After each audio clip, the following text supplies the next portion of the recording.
20 ஆண்டுகளாக கோமாவில் இருந்த சவுதியின் தூங்கும் இளவரசர் என அறியப்பட்ட அல் வலீத் பின் காலத் பின் தலால் காலமானார். இளவரசர் மறைவையொட்டி சவுதி அரேபியாவில் 3 நாட்கள் துக்கம் அனுசரிக்கப்படும் என்று அறிவிக்கப்பட்டுள்ளது. சவுதி அரேபியாவின் அரச குடும்பத்தைச் சேர்ந்தவர் இளவரசர் அல் வலீத் பின் காலித் பின் தலால்.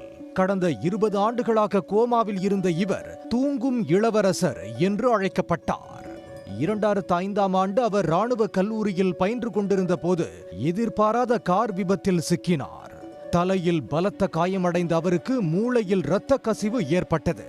அன்று முதல் கோமா நிலைக்கு சென்ற இளவரசர் அதன் பிறகு நினைவு திரும்பவே இல்லை.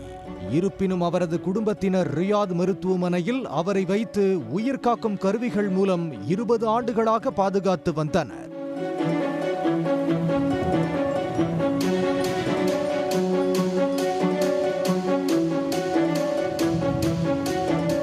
படுக்கையிலேயே இருந்த இளவரசருக்கு உணவு குழாய் மூலம் உணவு வழங்கப்பட்டு வந்தது. அல் வலீதின் 36வது பிறந்த நாள் விழா கடந்த ஏப்ரல் 18ஆம் தேதி கொண்டாடப்பட்டது தொடர்பான புகைப்படங்களும் வெளியாகின.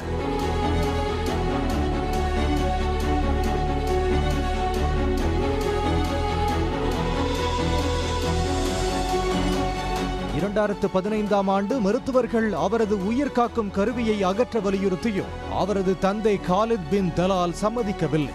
ஓர் அதிசயம் நிகழும், விபத்தில் அவர் இறக்க வேண்டும் என்று கடவுள் விரும்பியிருந்தால் அவர் இப்போது அவரது கல்லறையில் இருந்திருப்பார். தன் மகன் ஒரு நாள் நிச்சயம் மீண்டு வருவார் என்ற நம்பிக்கையில் தனது மகனை இளவரசர் காலித் பின் தலால் பாதுகாத்து வந்தார். ஆனால் கோமாவில் இருந்து மீளாமலே இளவரசர் அல் வலீத் நேற்று காலமானார்.